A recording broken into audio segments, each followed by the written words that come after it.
In today's tutorial we're going to be learning how to crochet one of these super cute 6-petaled flowers. So start your flower with a magic ring. You can use any method you like to make a magic ring. I like the double magic ring method. So take the yarn tail and wrap it around my first finger 3 times like this. Then I place my middle finger gently next to my first finger to hold those wraps in place. Then I take my crochet hook and put it under those first 2 wraps and grab the 3rd wrap with my hook. I then pull that 3rd wrap underneath the other 2 wraps like this. Then gently remove all the yarn from your finger. So these 2 strands here make up our magic ring. It's a lot more secure than a normal magic ring because there are 2 strands there instead of 1. We're now ready to start round 1. Start round 1 with a chain of 3. 1, 2, 3. This counts as your first double crochet stitch. Now work 11 double crochets into the magic ring. That's double crochet in US terminology. So once you've made your 11 double crochets, you will have got 12 total because remember we count that starting chain as our first double crochets. So once you've made all those double crochets, come back to this tutorial and I'll meet you back at the end of round 1. So here I am at the end of round 1. I've made my 12 total double crochets including that starting chain, and now it's time to close the magic ring. Because I've made a double magic ring, there are 2 steps to closing it rather than the usual just pulling on the tail for a normal magic ring. So the first step is we gently pull on this yarn tail and we watch the 2 strands of the magic ring. One of them will start to tighten. So watch these 2 strands here.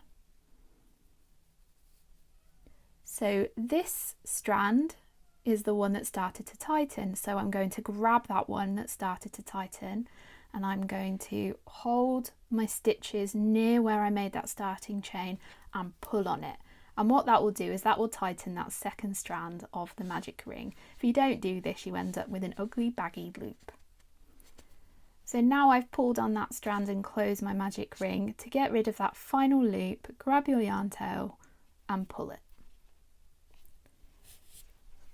And that is our magic ring closed. Before we do our slip stitch to finish off the round, we're actually going to change colour. So select the colour for the petals of your flower and pull up a yarn tail. So there's my yarn end. And then I'm going to put my hook into the top of our starting chain. So my starting chain is here. So my hook is going in just there. Just there. And then I'm going to lay that yarn tail across my crochet hook like this. And I'm kind of holding it over here with my fingers to put some tension on it. And then I'm going to pull that loop through that starting chain and the loop that was already on my hook. So I'm going to pull it all the way through, just like that. So now I'm going to cut that yellow yarn that we're now finished with. And then if you want to, you can weave your tail in now, but I'm going to wait till the end just for convenience.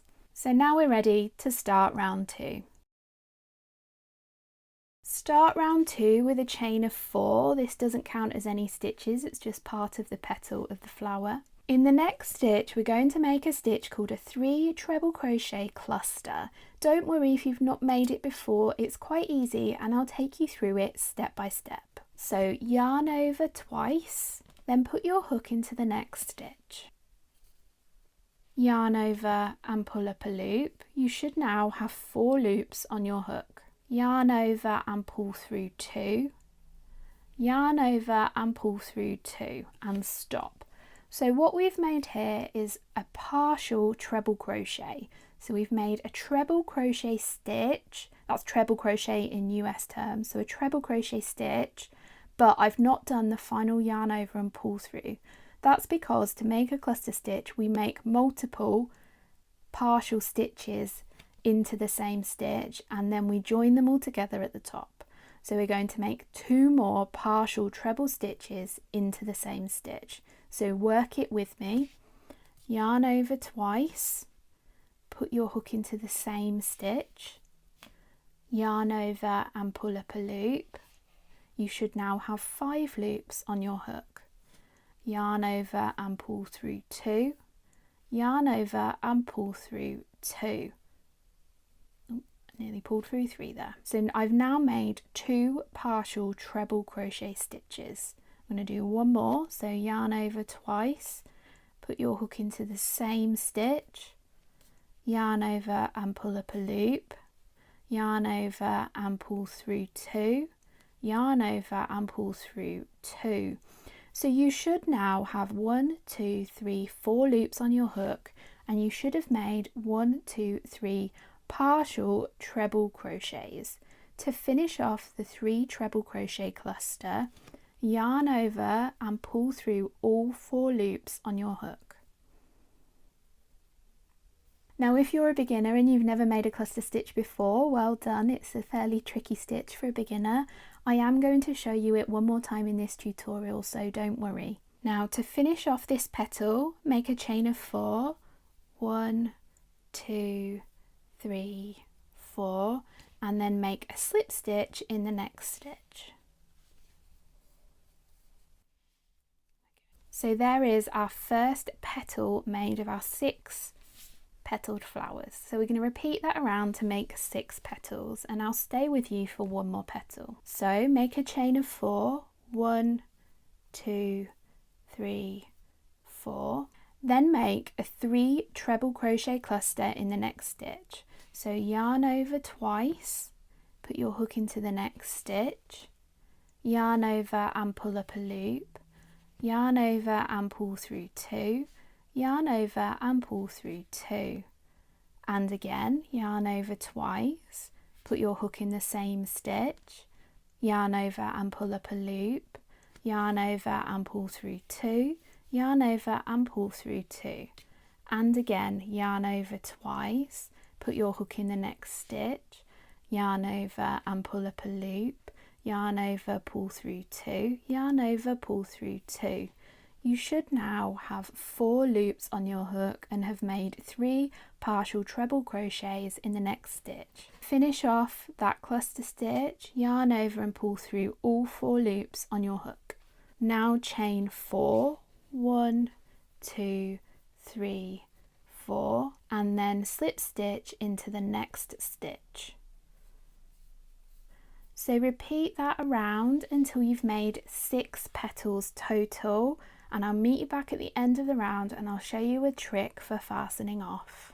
So I've almost finished my round and I've just made the final chain 4 of this final petal, and then to fasten off I recommend slip stitching into the top of that starting chain. So I'm going over the top of that yellow slip stitch there into that same slip stitch that we joined our yarn. So slip stitch in there,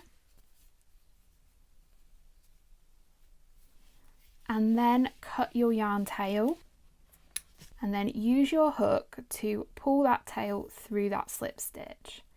Now to get that tail to the back of the work and to neaten up that final slip stitch we made, put your hook from back to front through that same space, so through that space there that we just made the slip stitch into, grab that tail and pull it through to the back, and that should give you a much neater finish here than you otherwise would get. So now weaving your ends and your flower is finished. I hope you've enjoyed this tutorial. I have some great tutorials for some floral granny squares you might want to try next that I'll put up on the screen now. I'll see you again in another tutorial.